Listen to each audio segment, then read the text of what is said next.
Bom dia a todos. Vamos dar início à sessão de julgamento da 5ª Câmara Julgadora do TIT, Tribunal de Impostos e Taxas do Estado de São Paulo. Sessão do dia 6 de abril de 2022. Inicialmente, vamos analisar o processo 40.72470. Trata-se de um recurso ordinário interposto pela NC Energia Sociedade Anônima. Não há pedido de sustentação oral, mas o patrono da autuada, o doutor Felipe Valentim da Silva, está presente. Eu vou registrar, então, a presença dele aqui como feita a sustentação oral e passo a palavra diretamente ao relator, doutor Mauro Quioche Tacalbrino, para que ele apresente seu voto. Doutor Mauro, fique à vontade. Pois não, presidente.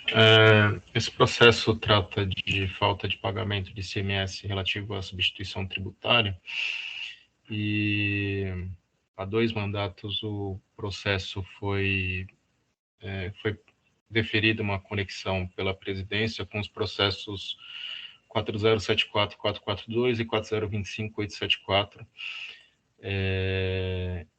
Então, os processos deveriam ser distribuídos em conexão ao mesmo juiz relator, e por equívoco do sistema houve a distribuição separadamente. Então, eu estou propondo a conversão em diligência para a presidência, para análise da distribuição, para que seja feita a distribuição com conexão, conforme havia sido estipulado anteriormente.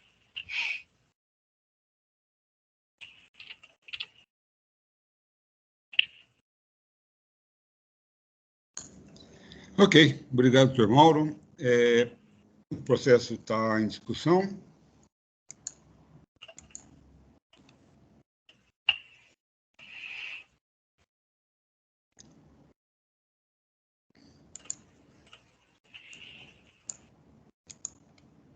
Muito bem, não havendo manifestações, eu peço aos senhores que confirmem a presença.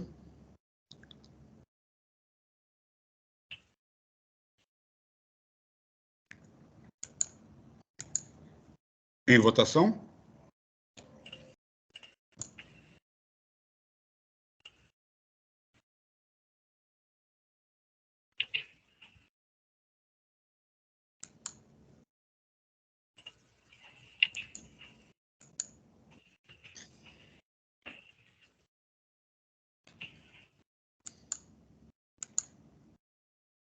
Muito bem, então, por unanimidade, o julgamento do recurso ordinário interposto pela NC Energia Sociedade Anônima foi convertido em diligência. Agradeço ao doutor Felipe pela presença, acompanhando aqui a sessão.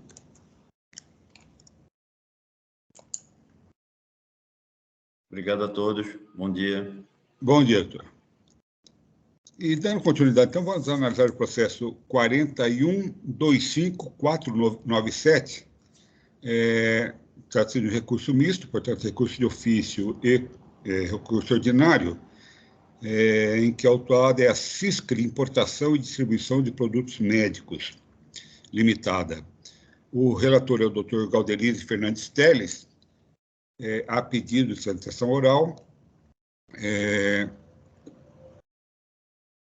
O patrono da autuada está presente para realizá-la, mas antes eu passo a palavra ao doutor Galderize para que ele leia as acusações e depois, então, a gente abre para a sustentação oral.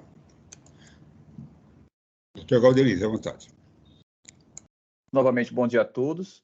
No presente caso, presidente, nós temos 5 itens infracionais, sendo 4 relativos a acreditamento indevido e 1 relativo à infração de documentos fiscais impressos. O primeiro item é acreditamento indevido de CMS por lançamento no SIAP de bens que se destinam a operações de comodato ou aluguel. O segundo, acreditamento indevido de CMS relativo a partes e peças remetidas a terceiros para emprego na manutenção e conserto de bens cedidos em comodato. O terceiro, acreditamento também indevido relativo a retorno de bens remetidos em comodato, entrada de bens em comodatos e entrada de bens recebidos em demonstração. Quarto, creditamento indevido relativo a notas fiscais eletrônicas de emissão própria a título de devoluções de mercadorias, sem demonstrar prova cabal das referidas devoluções. O quinto, obrigação objetiva, é deixar de solicitar cancelamento de notas fiscais eletrônicas.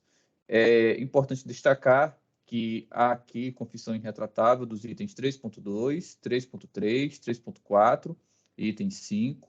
Esses itens, inclusive, em folhas 1849, já foram verificados com a sua devida quitação, então estão fora do contencioso administrativo. Em decisão de primeira instância, conferida pela unidade de julgamento de Jundiaí, tivemos um julgamento parcialmente procedente da defesa apresentada.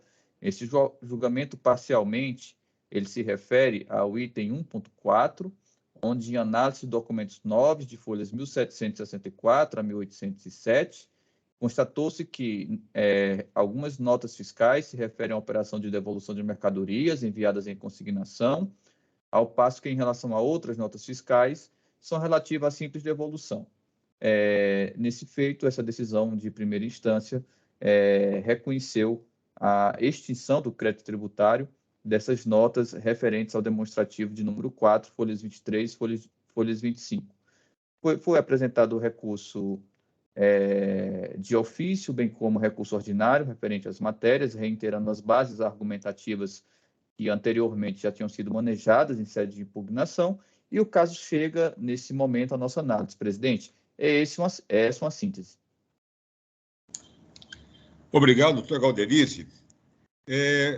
Convido, então, para realizar a sustentação oral, o doutor Lucas Montenegro Figueiredo, o patrono da autuada. Doutor Lucas, fique à vontade, o senhor tem 15 minutos. Obrigado, doutor Samuel, presidente, demais juízes, doutor Galderice, relator, demais presentes. Vou ser breve aqui, eu peço a licença para projetar uns memoriais que a gente tentou aqui para dar uma clareada aqui nos assuntos. Os senhores estão conseguindo enxergar aí a maravilha. Então, aqui tem uma capinha. O doutor Galderice já tratou de ler aqui os relatos dos itens, né, das infrações. A gente trouxe aqui as razões de reforma, e eu vou aqui, de uma forma mais sintética, todos os 4 pontos que a gente vai trabalhar, mas eu também não vou passar por essa questão de decadência, porque acho que já está bem sedimentado, mas seria a decadência dos itens, de parte dos itens 1 e 2, de janeiro a agosto de 2014.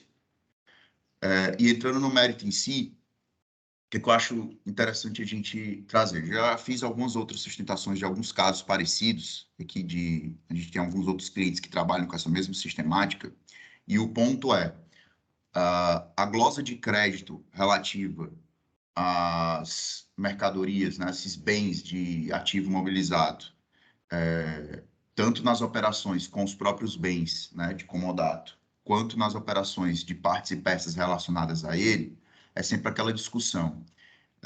O crédito não deve ser reconhecido como legítimo, tendo em vista que esses bens, eles dão saída sem tributação pelo ICMS. Então, eles não podem também dar direito a crédito. Se a gente parar por aí, realmente não daria direito a crédito. Contudo, nesse caso específico, né, e assim como a gente tem em outros clientes, essas máquinas, né, esses aparelhos, eles são bem específicos e eles são essenciais para a atividade principal da empresa, que não é a comercialização dessas mercadorias. Essas mercadorias, elas são apenas um plano de fundo para que ela consiga realmente realizar o objeto fim dela, que é a venda desses kits de exames laboratoriais.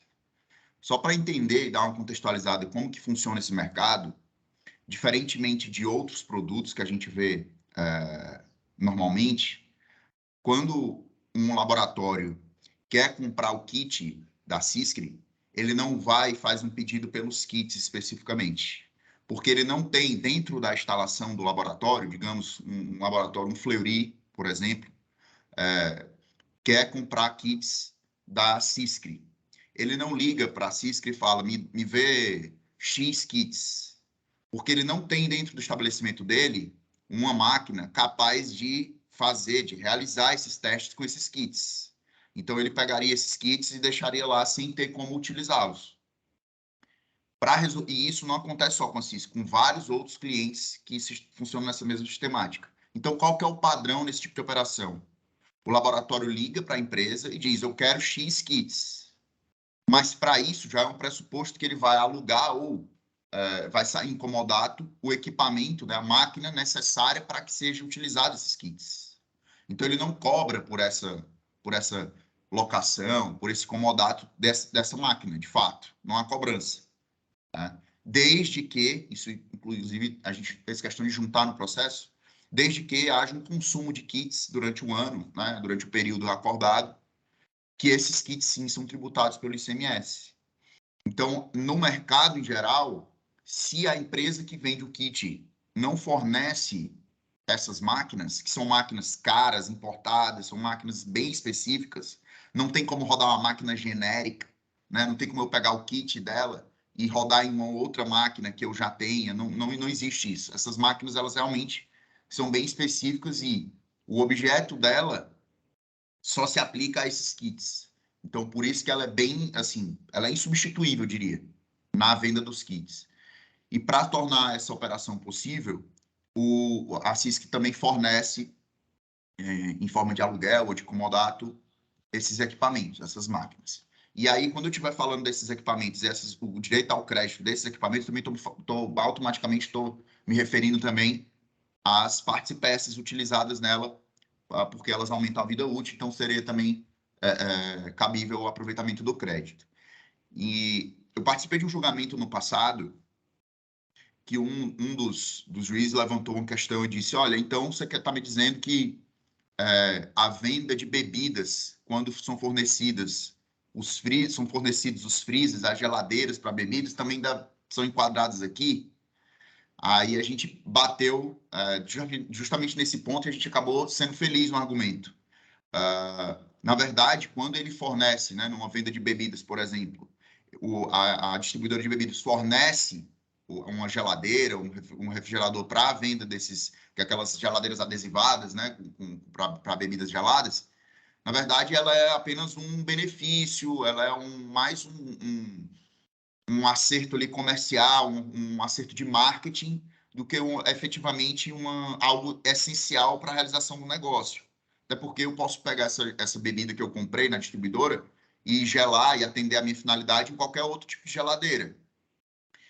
Então, foi tentado fazer esse paralelo para desqualificar a questão das máquinas que são alugadas, né, para fazer essas vendas dos kits, mas que, na verdade, quando você desce no detalhe, eu não consigo fazer de forma genérica a utilização desses kits em outro tipo de equipamento. Então, eu já repisei bastante nesse ponto, porque ele é essencial, né? Não tem alternativa. Você falar que esses kits, ou melhor, que essas máquinas, elas estão fora do âmbito de incidência aí do ICMS, você vai tirar também o direito, basicamente você tira o direito ao creditamento do ICMS, você anula completamente o direito de ver esses créditos, né, de perceber esses créditos de materiais, de máquinas que efetivamente são bens do ativo da empresa. Então, assim, eliminaria, né, a funcionalidade da empresa nessa operação aqui, que de fato é bem específica. Todas as outras concorrentes atuam da mesma forma. Nenhuma vende kits que se aplicam em outro tipo de máquina. Todas elas vendem o kit e fornecem essa mercadoria. Não é uma especificidade da Cisco, tá? A gente aqui no escritório a gente tem outros clientes que atuam da mesma forma. Então, basicamente, esse é o ponto. A gente traz aqui essa questão de que são bens que não são alheios à atividade, pelo contrário, eles são essenciais para a operação, né? São intrinsecamente ligados à operação realizada pela empresa. A gente traz também a questão de que já foi discutido, né, que essa operação da saída em comodato, ela retiraria o bem do ativo, então, portanto, o crédito não seria legítimo, mas a gente traz aqui o entendimento do STJ falando que a mera saída em comodato, ela não retira o bem do ativo, ela não é uma venda, não é uma circulação jurídica do bem, pelo contrário, ela sai, mas ela está atendendo a atividade fim da empresa, ela não circulou do ponto de vista jurídico, então ela permanece como um equipamento do ativo. A gente traz aqui um detalhe da Câmara Superior que já apreciou esse assunto. A gente tem até aqui um voto do Dr. Oswaldo, né, que ele fala exatamente o mesmo assunto, tá? Ele cede incomodato, equipamento que permite análise que consomem os tais kits, os ativos pertencem a contribuinte, a sua saída não se dá a título definitivo, né, a mesma especificidade em tais equipamentos e kits, de modo que a análise só se dão com o correto uso de ambos. Os kits das mercadorias que são tributadas são utilizados apenas em tais equipamentos, né? Traz escrita à mão aqui ainda, mas ele traz essa observação, a gente achou interessante juntar. Em relação ao item 2, fala das peças, a gente tem também um laudo técnico mencionando aqui, né, tecnicamente, que essas peças, peças que são utilizadas nas mercadorias, elas aumentam a vida útil do maquinário, né, que é utilizado aqui pela empresa. Isso não é um argumento somente da empresa, mas é uma constatação de um laudo técnico que a gente juntou aqui. E acredito que em relação a esse ponto, né, tanto do item 1 quanto do item 2, falando dos equipamentos quanto das partes e peças, basicamente o mesmo argumento, né? O item 3.1, sobrou aqui essa questão dessa nota específica, né? E na época da saída dessa nota, foi uma venda realizada que a autuação fiscal, né, a autoridade fiscal entendeu que não deveria ter sido tributada, né, porque era uma operação de saída em comodato, ou acabou havendo destaque do ICMS. Quando essa mercadoria voltou, quando esse bem voltou, a empresa naturalmente se creditou. Então ele falou, o crédito é indevido, tudo bem, mas a saída tributada também era indevida, né? Não deveria ter sido tributada. Então, como houve essa saída com tributo destacado e um retorno também com destaque, só houve aqui uma neutralização da operação, né? Não houve nenhum tipo de prejuízo ao fisco, ainda que tivesse havido aqui algum prejuízo, talvez prejuízo não, né? Alguma necessidade de autuação, alguma coisa do tipo, deveria ter sido questionada aqui a forma com que isso foi feito, lançar no máximo descumprimento, uma penalidade por descumprimento de obrigação acessória, mas não glosar o crédito, não reconhecer que esse crédito aqui era ilegítimo, pelo contrário, né? Ele foi creditado, mas apenas para dar uma resposta àquela saída que também havia sido indevida, né? Uma tributação indevida. Então, houve só uma anulação da operação. Então, por isso que a gente entende que esse crédito aqui dessa nota 24783, ele deve ser reconhecido, né, e o item cancelado. O item 4, operação parecida, foi nessa que teve aquela operação que o relator mencionou, que foi reconhecido parte das mercadorias voltando, né, em retorno, mas mantiveram algumas notas. Então, a gente propõe aqui que, no máximo, seja feita uma conversão de diligência para verificar, né, a razão pela qual essas notas foram mantidas se diferenciariam daquelas que foram reconhecidas como indevidas, né, como autuação indevida. Porque, na verdade, houve uma remessa e o retorno devidamente tributados, uma anulando a outra, e a operação em si, quando for feita a efetiva saída, vai ser normalmente tributada. Então, não teria por que haver essa glosa aqui nas vendas. Aqui fala de princípio da cumulatividade, mas acredito que é só para a forma. Acho que era isso, gente. Estou aqui à disposição para tirar qualquer dúvida. No mais, acredito que o tema é bem interessante. Estou aqui à disposição para esclarecer eventual ponto aí que tenha sobre a operação em si. Muito obrigado a todos. Obrigado, doutor Lucas. Eu, inicialmente, pergunto ao doutor Galderize se tem alguma pergunta para o patrono. Não, presidente, eu me sinto confortável de ir diretamente às considerações de decidir. Tá. Muito bem, mais alguém da Câmara tem alguma pergunta? Não? Muito bem, então, mais uma vez, parabéns, doutor Lucas, pela apresentação. Eu passo a palavra ao doutor Galderize para que ele apresente seu voto e, eventualmente, se na discussão tiver alguma dúvida sobre matéria de fato, a gente volta e pergunta para o patrono. Então, doutor Galderize, fique à vontade. Presidente, agradeço também a realização da sustentação oral, sempre muito bem-vinda, quando realizada nos termos como verificamos, de maneira objetiva e elucidativa. Eu adianto aqui para todos da Câmara que têm acesso aqui ao voto, bem como ao patrono, que, em meu sentir, há um elemento a priori que me impossibilita de enfrentar as razões de mérito e passo aqui a fundamentá-lo. Eu inseri um quadro comparativo, o patrono terá acesso, entre as razões de defesa que foram apresentadas e as razões de decidir da DTJ. Adianto que a DTJ teve preocupação de fazer o enfrentamento, o embasamento, mas em uma função de analisar de uma maneira didática cada um dos elementos trazidos à baila, me ficou claro que um dos argumentos trazidos em sede de impugnação e reiterados em sede de recurso ordinário, ainda que reiterado de uma maneira de mérito e não de preliminar de nulidade, como eu imagino que seria a maneira mais adequada, ela não foi enfrentada. A situação da necessidade de recálculo do débito, a proporção do creditamento de 48 avos, pelo período de apuração previsto na legislação, abrangendo as saídas tributadas, isentas para o exterior, bem como o custo de diferencial de alíquotas referente às operações do item C, tendo em vista que as peças compõem o ativo permanente da recorrente.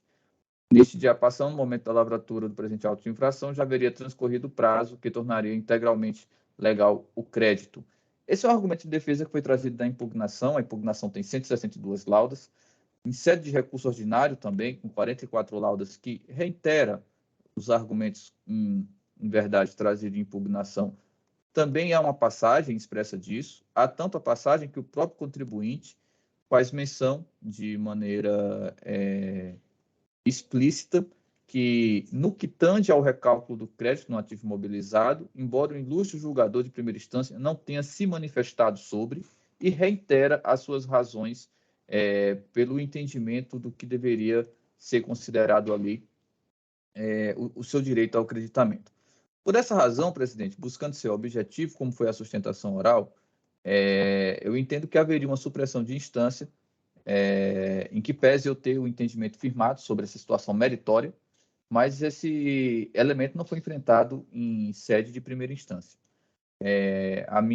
O meu voto, a minha sugestão, como está registrado por essa razão, reconhecer a existência de uma nulidade parcial da decisão da DTJ, determinando seu retorno para análise tão somente das razões do item 1.2 da acusação. Faço até aqui destaque as folhas, para ser mais explícito, 1672 a 1674. Presidente, fico à disposição da Câmara, bem como do patrono, para qualquer elucidação que seja necessária. Obrigado, doutor Galderize. O processo está em discussão?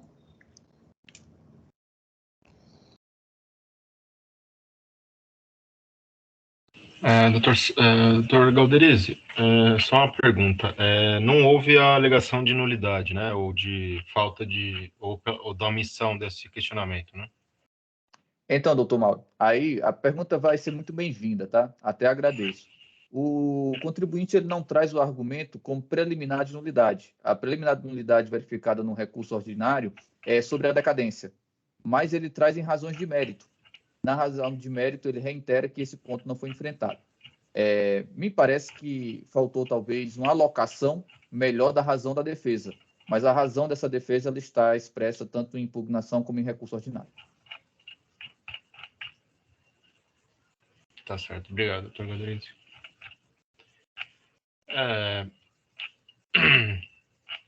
Em alguns momentos eu entendo que a falta de fundamentação às vezes nem precisaria da alegação em si.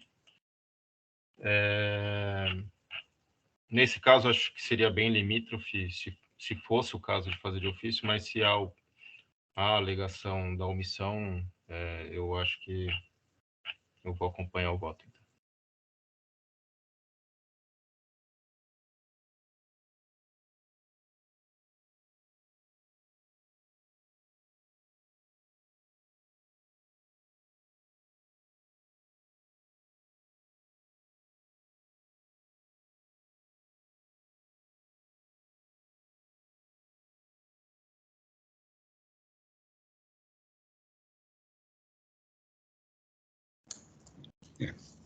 Muito bem, estava dando uma lida aqui na decisão.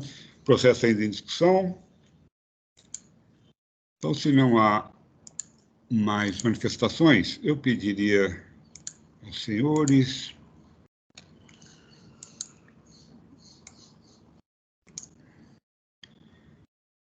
que confirmem a presença.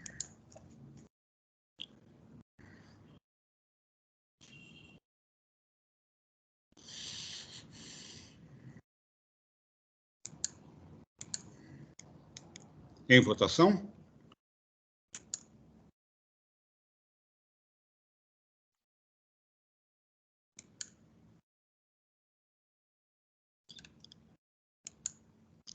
Muito bem, então, por unanimidade, o julgamento dos recursos de ofício que é ordinário da Cisco Importação e Distribuição de Produtos Médicos Limitada retorna para o julgador ACOR para analisar esse ponto que ficou sem análise. Né? Então, agradeço ao Dr. Lucas pela presença, pela sustentação oral. E dando continuidade, então, vamos analisar. Muito obrigado a todos. Doutor presidente, desculpa, só para me despedir de todos. Muito obrigado. Bom dia. Licença, bom dia a todos. Tchau, Bom dia, doutor. Então, vamos analisar um recurso de ofício no processo 4035199, que a autuada é a Premix Brasil Resinas Limitada. Eu sou o relator desse processo, não há pedido de sustentação oral. Trata-se de apenas uma acusação, que é de acreditar-se devidamente de ICMS em setembro de 2009, decorrente de escriturações de documentos fiscais nele referenciados relativamente às entradas de mercadorias do estabelecimento e que não atende às condições previstas no item 3 do parágrafo 1º do artigo 59 do RICMES, conforme se comprova pelos documentos anexados. Os documentos fiscais foram supostamente emitidos pela empresa MFA Serviços de Transformação e Sopro Limitada, inscrição tal, a qual, através do processo tal, teve cassada a eficácia de sua inscrição estadual, desde a abertura, ocorrida em 14 de dezembro de 2000, em virtude da prática de atos ilícitos que tiveram repercussão no âmbito tributário, decorrente da participação em organização ou associação constituída para a prática de fraude fiscal estruturada. E o infrator apresentou documentos que comprovam a efetiva entrada de mercadorias no estabelecimento. Esse processo foi analisado em primeira instância, o julgador de primeira instância cancelou a AIM porque entendeu que estava demonstrada aqui a boa-fé do adquirente das mercadorias, ora autuado. Né? Eu não vou ler meu voto, só vou apenas analisar aqui a questão das provas. Né?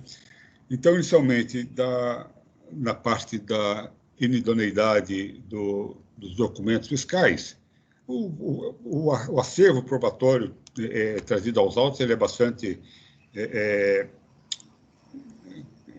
forte, né, no sentido de mostrar realmente que essa MFA ela participava, na verdade, não, ela fazia parte do esquema, né, de fraude estruturada, né, eram várias empresas do mesmo grupo, né, que estava estruturada exatamente uma passando crédito para a outra, tal de maneira a não pagar o ICMS. Né?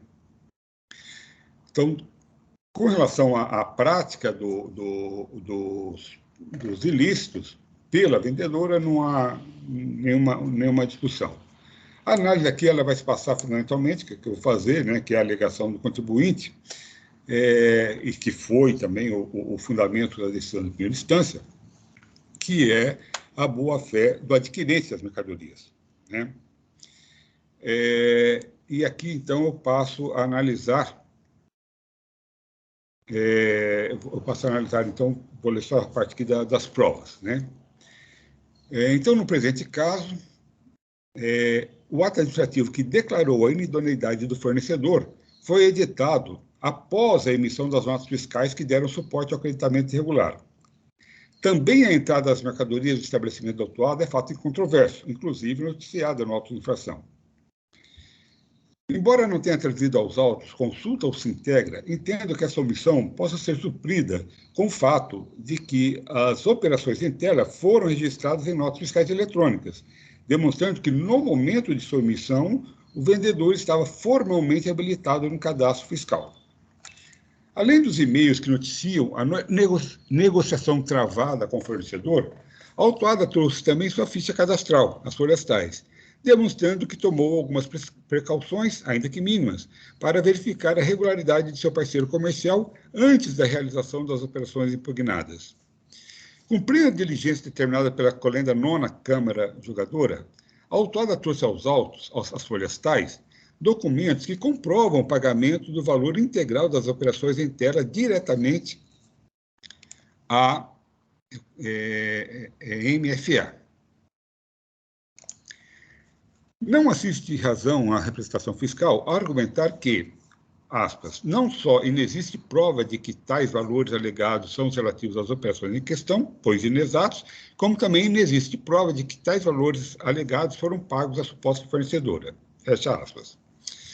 Na folha 425, encontramos um comprovante de pagamento escritural a fornecedores, autenticado por instituição bancária, efetuado diretamente em conta corrente da MFA, do mesmo banco, no exato valor das notas fiscais em tela.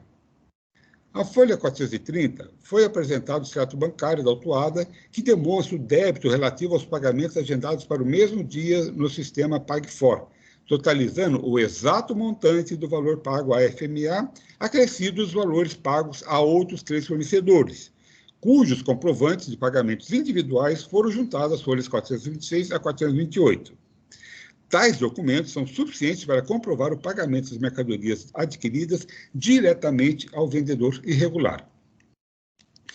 Por fim, merece menção o fato de que o contribuinte irregular, ainda que fraudulentamente, efetivamente comercializava as mercadorias discriminadas nas notas fiscais no endereço nelas informado. O procedimento administrativo de cassação da FMA, as folhas tais, relata a existência do estabelecimento vou colocar aqui, estabelecimento dessa no endereço declarado ao fisco, e também a existência de estoques no momento da diligência efetuada pelos agentes fiscais. E aí eu transcrevo, então, parte da diligência que foi realizada, né, falando exatamente isso. E continuo eu. Diante desses elementos, é possível concluir que a autuada efetivamente comercializou com a emitente dos documentos fiscais, pois demonstrou as tratativas comerciais, pagou a ela o valor das mercadorias e as retirou no endereço neles consignado. As provas oferecidas pelo fisco são robustas para demonstrar a ação fraudulenta da vendedora nas operações aqui discutidas, mas não encontram nos autos nenhum indício de que a adquirente tinha conhecimento da fraude ou de que dela participou. Assim, entendo que as provas trazidas para a autuada são suficientes para demonstrar sua alegada boa-fé, que, como disse anteriormente, legitima o creditamento, consoante a jurisprudência consolidada da colenda da Câmara Superior desse Tribunal Administrativo. Por esse motivo, conheço do recurso de ofício e nego-lhe provimento, cancelando o AIN exordial. Senhores, esse é meu voto, que está em discussão. Senhor presidente, eu gostaria de fazer uma manifestação em sessão. Eu só vou aguardar o registro do doutor Aí eu coloco a minha manifestação e a gente conversa em cima dela. Pode ser? Claro, sem dúvida. Se eu só colocar aqui a versão, eu não sei o que está acontecendo aqui, se foi. Ah, não, já foi aqui, já está. Eu tenho que mudar aqui essa papapá dessa.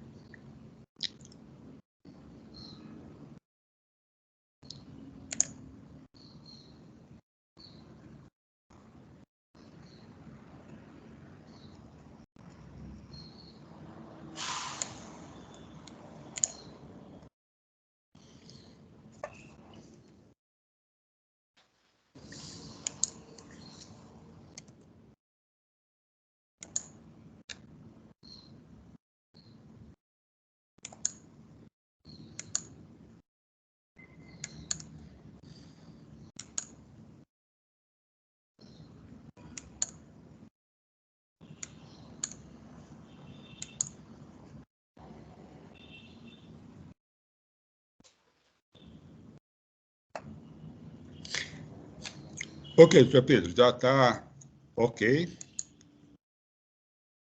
Já está liberado. Ok, deixa eu só copiar aqui.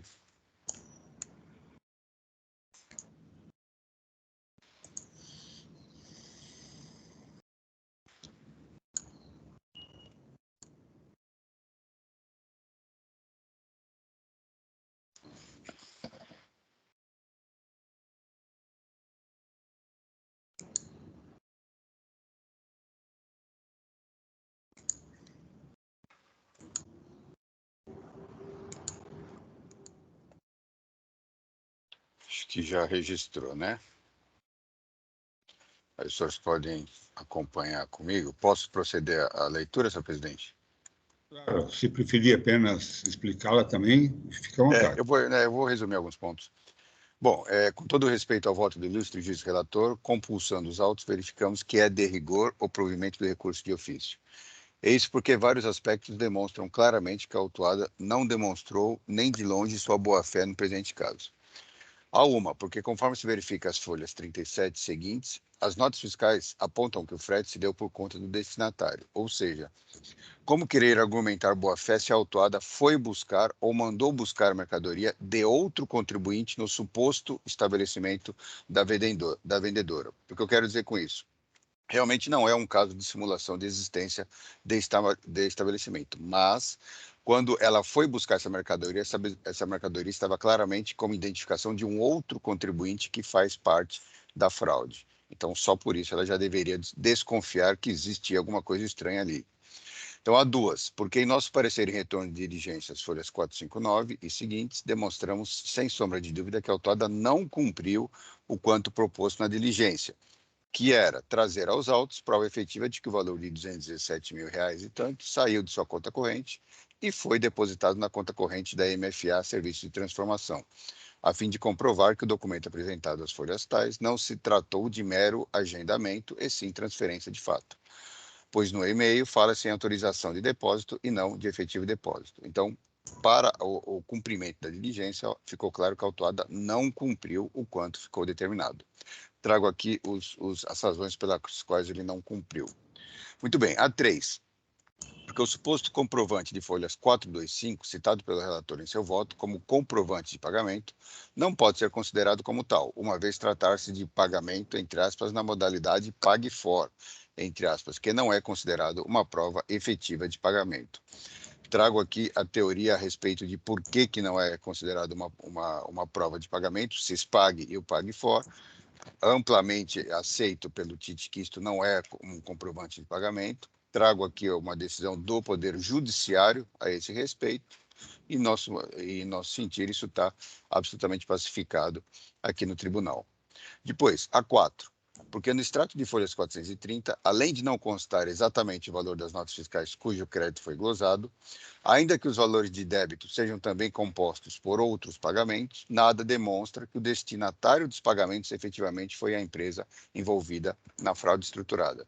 E o que eu quero dizer com isso, além de não ter cumprido a diligência, de comprovar que os valores foram para a inidônea, O que fica claro com o PagFor e com a decisão judicial é que quando você faz um pagamento via Cispag ou PagFor, você coloca o nome de para quem você está pagando. Ainda que um boleto, por exemplo, esteja em nome de terceiro, você coloca o nome que você quiser. Então, aquilo não tem condição nenhuma de ser considerado uma prova de pagamento. Depois, continuando, a 5.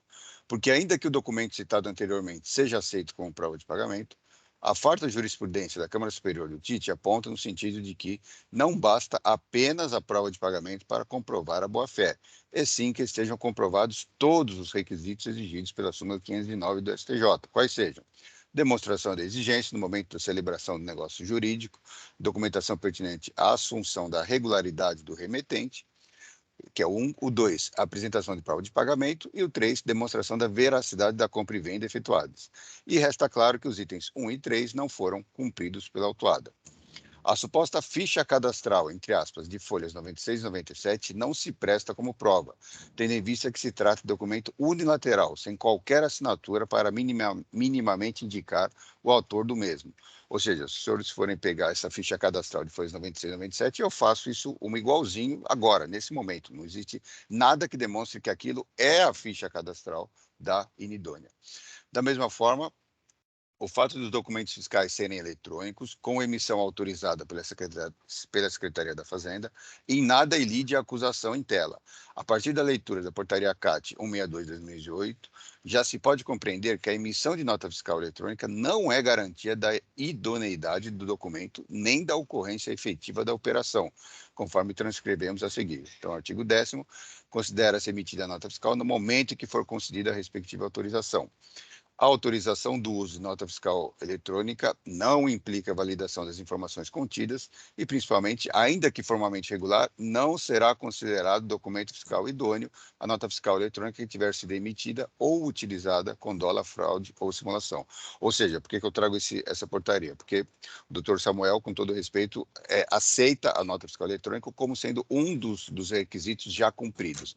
Então, a portaria CAT deixa claro que o fato da nota fiscal eletrônica ter sido emitida e ter sido, portanto, autorizada pela Fazenda, isto não é prova de idoneidade e também não é prova que a empresa estava regular. Então, nesse sentido, a Câmara Superior já decidiu que, no caso de infrações envolvendo documentos fiscais inábeis e inidôneos, a comprovação de pagamento, por si só, não é suficiente para sustentar a alegação de boa-fé. Então, trago aqui um recurso especial do doutor João Carlos Xilag. Trago também uma outra decisão de Câmara Superior que reconheceu que eventuais provas de pagamento não fazem prova da regularidade da operação, que é o caso. Então, somos pelo provimento do recurso de ofício com a consequente manutenção integral do AIN conforme lavrado originalmente. Este é o nosso parecer. Obrigado, senhor presidente. Obrigado, senhor Pedro. Mas eu tenho uma pergunta para o senhor. Mas antes da pergunta, com relação... Não precisa nem fechar o microfone, que eu já vou lhe perguntar algo. Então, vamos lá. Bom, com relação ao seu colocado do voto eletrônico, na verdade, acho que o voto lá está colocado, eu não estou usando esse argumento para falar da regularidade porque seja a nota fiscal eletrônica, seja o próprio Sintegra, ele é realmente inútil para demonstrar a regularidade do emitente ou do suposto emitente do documento fiscal. Longe disso, nem passa, né? O que eu estou buscando ali é o zelo que, dentro daquelas dos requisitos lá para verificação da boa-fé, um deles é o zelo que o comprador tem que ter, não o comprador, mas o comerciante, né, que a lei coloca para todos, no nosso caso aqui é o comprador, tem que ter com relação à regularidade fiscal do seu parceiro comercial, né? Então, o que eu disse é o seguinte, que se ele tivesse trazido Sintegra e fosse um caso de simulação de estabelecimento, se fosse um outro caso em que a boa-fé não estivesse comprovada, eu iria falar exatamente o que o senhor disse. Olha, independentemente de seu Sintegra, ou seja, ele tomou o cuidado de ver o Sintegra. Tá, isso é um dos requisitos, mas não trouxe comprovante de boa-fé, não trouxe nada, então, efetivamente, porque muitas vezes o Sintegra, na verdade, um um bom comprador de nidônio, né, com documentos de nidônio, ele sempre tem o kit boa-fé pronto, né? Tanto que quando o kit boa-fé está perfeito, quando tem lá o Sintegra, tem uns que chegam para cada operação tem um Sintegra, né? Por quê? Porque o vendedor irregular, ele já tirava, né, o seu Sintegra todo dia, quando o comprador dele é pego, ele já manda o kit completo. Para que dia você quer? Ele já manda lá todos os dias, né? O Sintegra para cada operação, para mostrar que... Então, é claro que no caso de documentos inidôneos, sempre vai ser o conjunto probatório, nunca vai ser uma prova, né? E no caso aqui especificamente, dentro daquela ideia, ou seja, realmente, se eu estou tirando a nota fiscal, ela equivale, sim, a uma nota fiscal eletrônica, ela equivale ao Sintegra. Equivale por quê? Porque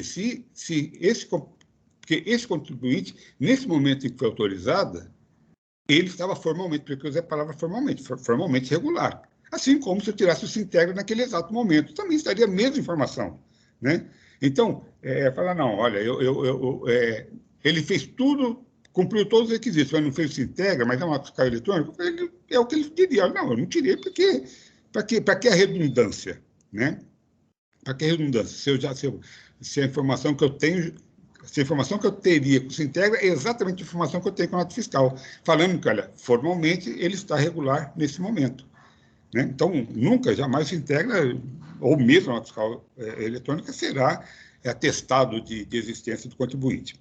Agora, a minha pergunta para o senhor é a seguinte, que eu não sei se... Eu estou perguntando que talvez eu tenha deixado passar aqui na minha análise das provas, que o senhor insistiu aí de que ele retirou, né, as mercadorias no estabelecimento de outro contribuinte, ainda que da mesma empresa. E eu queria... Onde é que está esse fundamento? Lembrando, né, como eu coloquei, sim, eu sei que esse estabelecimento tinham dois estabelecimentos irregulares, né, dois estabelecimentos do esquema fraudulento, né, contíguos, que inclusive esse foi como foi descoberto, né, que tinha uma comunicação do fundo de um com o outro lá, né, passando, mas efetivamente, então, mas efetivamente o que eu tenho aqui é que a nota fiscal fala que saiu lá da rua, não sei o que lá, José Antunes, alguma coisa, né, que é o estabelecimento da coisa, tem uma declaração do motorista que utilizou o caminhão da própria autuada, né? Ela fez prova de que ela tinha um caminhão, né? Não sei, né? É meio relevante também isso, que o transporte efetivamente aconteceu, porque o fisco falou, não, a mercadoria entrou no estabelecimento do autuado. Então, me parece supor que ela fez, né? E como ela realmente era responsável pelo transporte, ela fez prova de que ela tem um caminhão para fazer o transporte, né? Nem sei se fez com esse caminhão ou não, né? Essa prova não existe, mas é fato que ela tem, e tem lá uma declaração de alguém que disse ser o motorista que fez o transporte, retirando da rua Antunes, não sei o que lá, José Antunes, acho que é. Então, a minha pergunta é qual o elemento que eu tenho para falar que não foi, que ele retirou de outro estabelecimento, sabidamente de outro estabelecimento? Não, na verdade, eu não afirmei que ele tirou de outro estabelecimento, porque eu falei que ele foi buscar a mercadoria no estabelecimento que estava declarado, o estabelecimento existia, aí chegou lá, no relatório de apuração, diz claramente, inclusive o doutor citou no seu voto, cumpre esclarecer que, por ocasião da diligência preliminar no estabelecimento da MFA, foram extraídas fotos de mercadorias existentes nas ligações entre os estabelecimentos, constatando-se naquela oportunidade caixas de mercadorias da Brasalpla. Então, a mercadoria que ele retirou estava com vamos dizer assim, com selo, seja lá, coisas que sejam da Brasalpla, de outro contribuinte. Então, eu comprei de X e eu vou pegar uma mercadoria que está identificando que essa mercadoria é de Y. Então, isso deveria chamar a atenção no sentido de por que esse tipo de coisa estava acontecendo. O estabelecimento estava lá. Realmente o estabelecimento estava lá. Agora, esse é um dos fatos, né? Quando a gente fala em boa-fé, a gente tem que analisar todo o conjunto probatório. E aí eu venho com a questão do PAG-FOR, que não é comprovante de pagamento, e ele não traz nenhuma prova de que ele verificou a regularidade. Essa ficha cadastral, folhas 96 e 97, é um documento unilateral, qualquer um pode fazer aquilo lá. Ele não trouxe isso como prova, entendeu? É isso que a gente afirma aqui. Então, diante desse tipo de coisa, não dá para se considerar boa-fé. É isso que a gente traz. Eu entendi. Eu entendi. É que, na verdade, há um lapso de alguns anos entre os dois momentos, né? O momento das operações foi, acho que, 2009, né? Acho que é isso.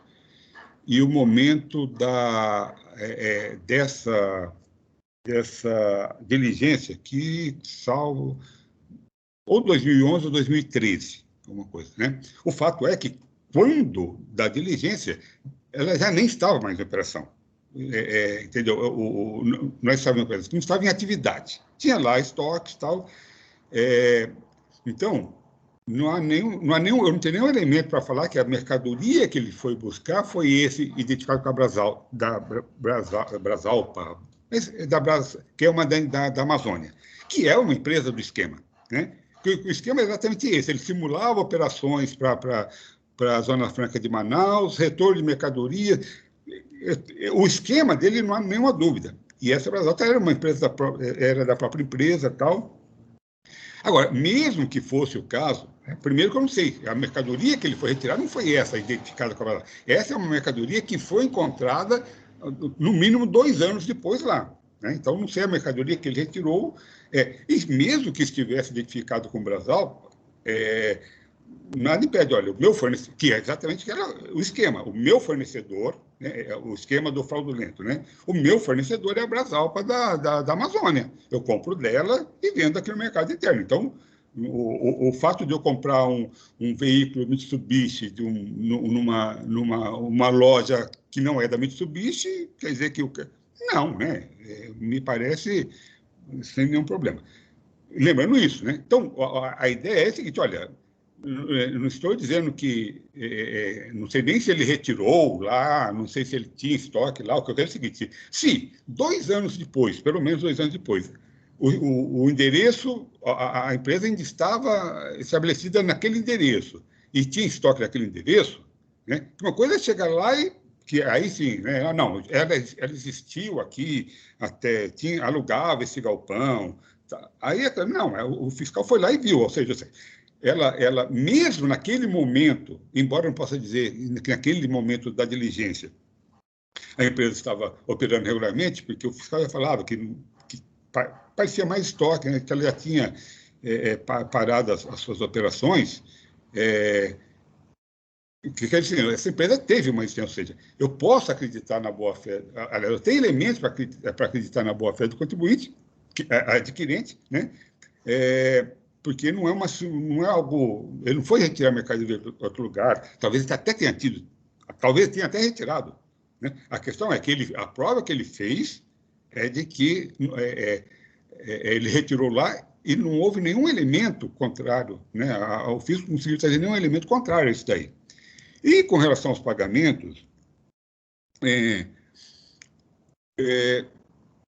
e eu sou um dos que, na verdade, talvez seja até um dos que tenha puxado, né, décadas atrás, essa questão do pague fora aí, né, que todo mundo aceitava. Todo mundo aceitava, assim como aceitava também na questão da Zona Franca de Manaus, aquele protocolo, né, na comprovação de... Né, quando você olhar os documentos, eu falei, peraí, gente, não é isso daqui, né? E com relação especificamente do pague fora, é exatamente isso. O pague fora tem essa questão, mas não é o caso aqui, né? Primeiro, que aqui eu tenho que o pague fora, ele não é, de fato, eu posso colocar qualquer coisa ali, né? Eu posso colocar qualquer coisa, e ele me traz um comprovante, mas algumas informações ali são, primeiro, a informação é a própria, foi pago ou não, né? Porque muitas vezes você pega o pago fora aí, agendamento, não sei o quê, não sabe se foi pago ou não, né? E segundo, aí o cara, eu não tenho nenhuma identificação como CNPJ, alguma coisa que eu possa estabelecer uma relação, colocar um nome qualquer. No caso especificamente aqui desse aí, não, eu tenho um comprovante do PagFor, inclusive a conta da FMA também era a conta Bradesco, então eu posso inferir aí uma ligação direta, ou seja, uma coisa, olha, eu mando uma TED para qualquer outro banco, né? E tem o comprovante de que enviei. essa TED vai bater no outro banco e vai voltar para mim porque não existe. Aquela empresa não tem conta lá, entendeu? Não existe essa empresa. Isso é possível, né? Agora, aqui não. Ambos eram Bradesco. Então, era entre contas, o pagamento era feito com uma outra conta Bradesco. Então, eu entendo que já teria um bloqueio, né, já não teria concluído essa operação. Mas, de qualquer maneira, eu tenho sim um comprovante no valor exato das notas fiscais, lembrando que lá falam são 4 ou 5 notas fiscais, mas é uma operação só, foi tudo num dia só, né? Em nome, né? Então, esse pagamento, esse pague fora aí está em nome e principalmente no CNPJ da vendedora, né? E então eu não tenho nenhuma dúvida de que o pagamento, nesse caso especificamente, foi feito para a FMA. E lembrando que aqui, nesse caso, a FMA era uma empresa regular, né? Não estou falando de simulação, então, essa empresa comprava, vendia, num esquema fraudulento. Comprava de alguém, fazia de conta que mandava para o Amazonas, fazia de conta que trazia de volta essa mercadoria, né? Gerava crédito de um lado para o outro, tal, compensava os seus débitos com os créditos podres. Ela fazia todo esse esquema. Então, da FMA para trás, não há dúvida da irregularidade. O problema é da FMA para frente, as operações executadas efetivadas pela FMA, né? E ela traz lá, se saiu o valor das operações, que era cerca de R$237 mil, alguma coisa assim, o pagamento total, sei lá, da ordem de 250 mil, né? E ele traz lá os comprovantes, os outros 3 comprovantes, que foram pagos no mesmo dia. Então, tenho lá o comprovante Bradesco, olha, eu paguei, pague for, paguei para transporte, não sei o que lá, tal. Ele somou os 3, né? E está lá, não, esse valor somado, tem lá um lançamento no extrato dele, olha, pague for, que inclusive os lançamentos lá eram, tinha assim, mais ou menos, pague for para contas internas, né? Mais ou menos deu para entender, não está escrito isso, mas que é tudo com abreviações, né? Mas ele fez alguns lançamentos do Pague For naquele dia 30 de setembro de 2009. Então, tinha lá um totalizador com contas do Bradesco, e um totalizador com contas de outros bancos, né? Então, doutor Pedro, nesse caso aqui, por isso que eu estava perguntando, se deixei passar alguma questão aqui na minha análise, né?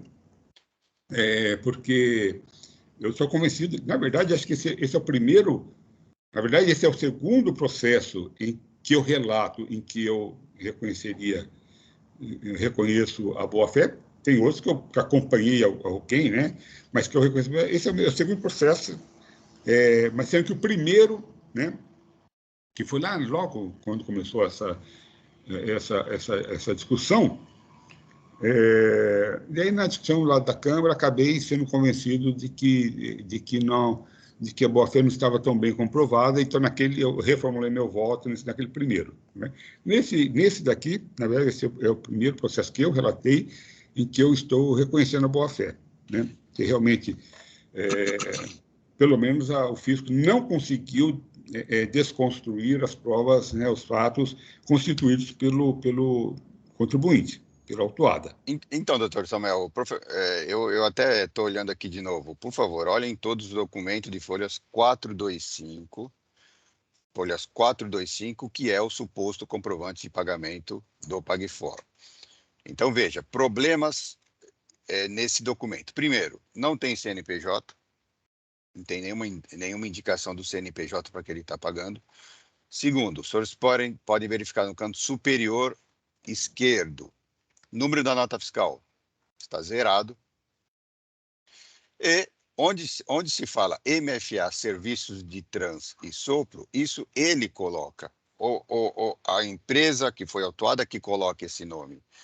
Então, se ele está pagando um boleto referente a outra empresa, ele coloca MFA Serviços, ele digita esse tipo de coisa. Então, esse tipo de pagamento não existe segurança nenhuma de que quem recebeu realmente foi a MFA. Então, não existe CNPJ, número de nota fiscal está zerado. Ué, porque se o documento é bom, por que não colocou o número de nota fiscal a que se refere? Nem o primeiro, nem o segundo tem número de nota fiscal. Não tem CNPJ. E ele escreve para quem ele pagou, isso não é pego diretamente do boleto, por exemplo. Então, não há segurança nenhuma nesse pagamento, porque não há dúvida de que foi feito um pagamento. Agora, tem que se provar, e é esse o objetivo do inidôneo, tem que se provar que o pagamento foi feito para a empresa de quem ele comprou. Isto não está comprovado. Portanto, o requisito do pagamento não está comprovado. É isso que é o PagFor. Posso só interferir um pouco na discussão? Pois não. Normalmente eu também não aceito o PagFor, porque eu exijo o boleto original conjuntamente, e aqui não tem, né? Só que nessas eu estava olhando a tratativa comercial, e aí por isso que eu chego na mesma conclusão que o Dr. Samuel. Os dados, na verdade, os pagamentos não foram feitos, a meu ver, através de boleto, mas sim de uma transferência direta. E aí, Pedro, eu acho que esses dados foram, não consta CNPJ e talvez o nome não tenha sido feito através dele, porque eu acho que ele preencheu os dados da agência e da conta corrente. Em nenhum momento no PagFor aqui tem o número do boleto, que é quando o PagFor ele preenche o número do boleto e aí sim ele preenche os dados do nome da empresa ele mesmo, né? Como aqui não é aparentemente por boleto, eu acho que ele não preencheu, ele só preencheu o código da agência e a da conta. E aí, assim, por isso que eu acho tão importante ter sempre a negociação das tratativas comerciais para a gente verificar se toda a história está casando, né? Aqui, aparentemente, a troca de e-mails são com e-mails válidos, né? E ela vem fechando todo esse conjunto probatório das provas. Então, eu acho que aqui, realmente, eu concordo com o Dr. Samuel. Para mim está claro, o fato dele colocar número de conta, o fato de ser em dinheiro, não descaracteriza o fato de ser PagFor e do fato de ele colocar o nome que ele quiser. Isso não ser por boleto ou não ser por boleto, isso é uma inferência que quem tem que provar é ele. Ele não fez a prova de que foi para o inidôneo. É simples isso. Mas, enfim, é a convicção de cada um, né? Mas entendeu que o doutor Mafra colocou, que é exatamente o que eu ia falar, o seguinte, ele não tem, ou seja, não vejo sentido, né, em que o Bradesco permita, né, eu estou colocando lá agência e conta, né, e ele vai me emitir um comprovante para aquela agência, aquela conta, com o nome de um titular que não seja aquela agência de conta. Não, esse não é um comprovante dado pelo Bradesco, é um comprovante que foi preenchido pela autuada, que o Bradesco autenticou embaixo. O Bradesco autenticou abaixo. Então, quando a autuada preencheu o número de conta e agência, isso provavelmente está correto. Agora, quem colocou MFA Serviços de Transporte e Sopro aqui? Foi a autuada, não foi o Bradesco. Não, então, mas eu creio que não é possível. Porque esse. É isso que é um PagFor. Vamos lá. Não, o PagFor, ele existe, eu quero dizer, nesse caso específico, em que você tem o crédito em conta real time. Ou seja, ele colocou.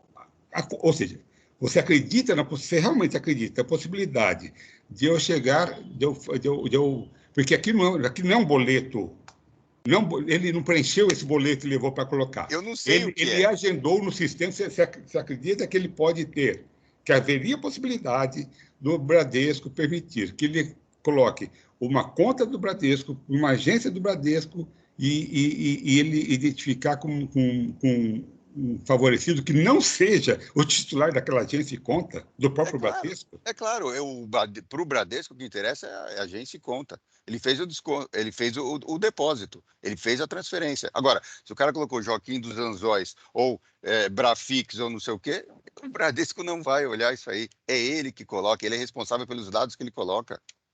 Por isso que a gente bate nessa coisa do Pague Fora. Eu não extraio estes dados diretamente de um boleto, porque se assim fosse, então não tem como pagar para outro. Ele escreve o que ele quiser. Então não existe nenhuma comprovação de que foi para o inidôneo. A gente bate isso 200 mil vezes no TIT, a decisão judicial a respeito de Pague Fora fala isso, que você pode alterar à vontade, exatamente por isso que não é uma prova de pagamento. A decisão do TIT de Câmara Superior, inúmeras nesse sentido, que não é considerado prova de pagamento. Os senhores conhecem isso. É por isso. Porque ele escreve o que ele quiser. Simples assim. Eu entendo que nesse caso aqui seria difícil. Bom, mas tá ótimo. Eu mantenho meu voto. Eu entendo que aqui não haveria. Aqui é pagamento conta corrente, direto. Eu até iria por outros, entendeu? Na verdade, eu iria até por outros caminhos para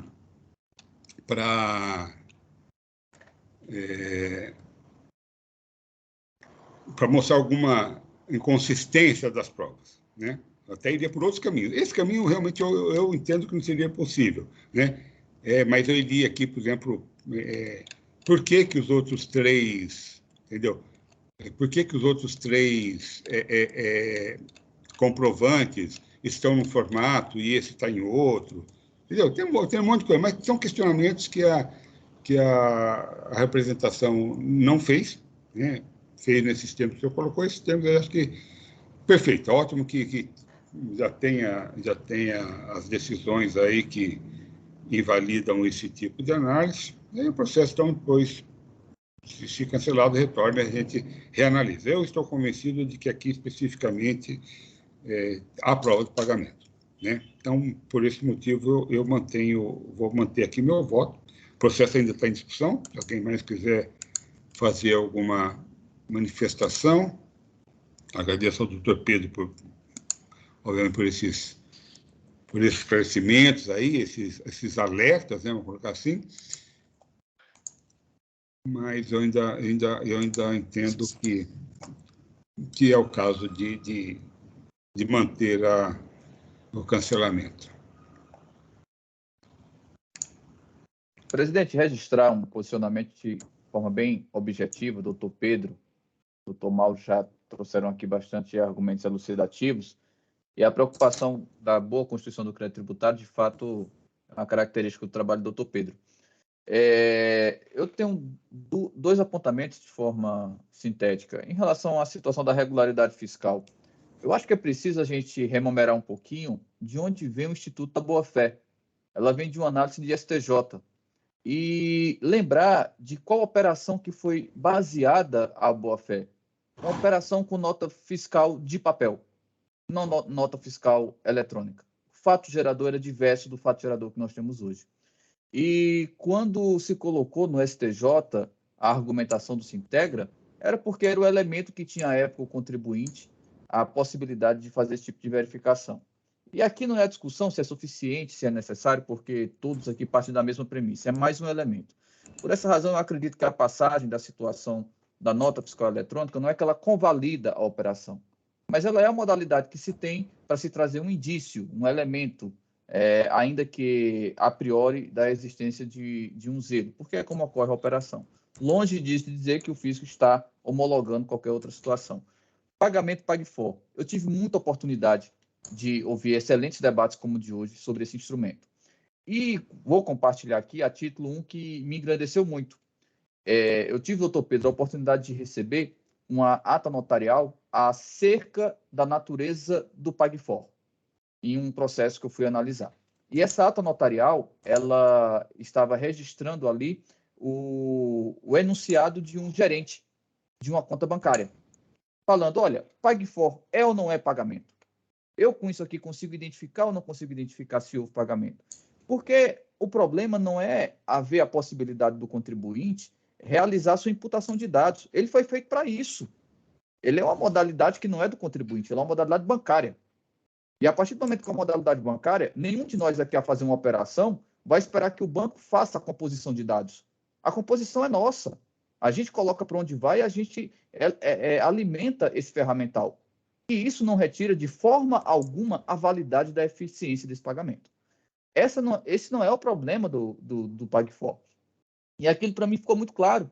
É uma modalidade de fazer transferência como a gente faz hoje no smartphone. E na hora que for colocar para a Galderize Tele, se alguém quiser fazer aqui, por gentileza, eu aceito. Pix, não tem nenhum tipo de problema, tá bem? A gente aqui faz esse tipo de alimentação. E já finalizando aqui, porque já foi muito bem debatido, eu acho que o doutor Mauro trouxe um ponto que, de fato, é fulcral. Quando se faz transferência entre mesmas contas bancárias, a gente não tem as outras alimentações, como nota fiscal, como CNPJ, porque ali é uma transferência imediata para pagamento naquele momento. O que eu acho que poderia ter sido feito, e aqui visualizando no dia a dia do mundo fático, tentar fazer uma operação, se a conta ainda estiver ativa, que eu nem sei se ainda está, o evento é anterior, e verificar se de fato aquela conta tem o XPTO que está colocado aqui como contribuinte. Se essa contraprova não é trazida, me parece, doutor Pedro, que o elemento de presunção está bem caracterizado, como foi pontuado aqui pelo presidente. Mas eram apenas essas duas manifestações acerca da origem da boa-fé, a questão do Sinteg da nota fiscal eletrônica, porque sempre tem essa discussão, é uma boa discussão, e a natureza do PagFor, que essa ata notarial no enunciado de um gerente de uma instituição bancária, a mim, elucidou bastante para entender melhor essa figura, porque nós não estamos no âmbito empresarial. Então, nós não temos o dia a dia de uma empresa de realizar 100, 200, milhares de pagamentos. E ter esse agendamento, e aí é o problema, quando você só tem o agendamento do pagamento e não a sua efetividade, é uma grande diferença, no mesmo instrumento que é o PagFor, ou o Cispag, né, a depender do instituto. Era isso, presidente, doutor Pedro. Eu agradeço aqui a possibilidade de fala. Obrigado, doutor Galderize. As ponderações. O processo ainda está em discussão. Bom, se não há outras manifestações, eu peço aos senhores que confirmem a presença para a verificação do quórum.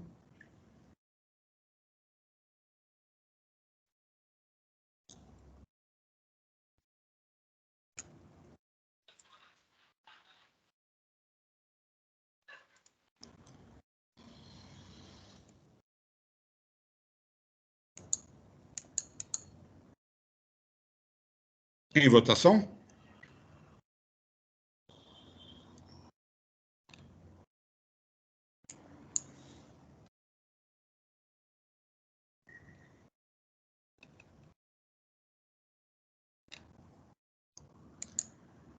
Muito bem, então, por unanimidade, foi negado provimento ao recurso de ofício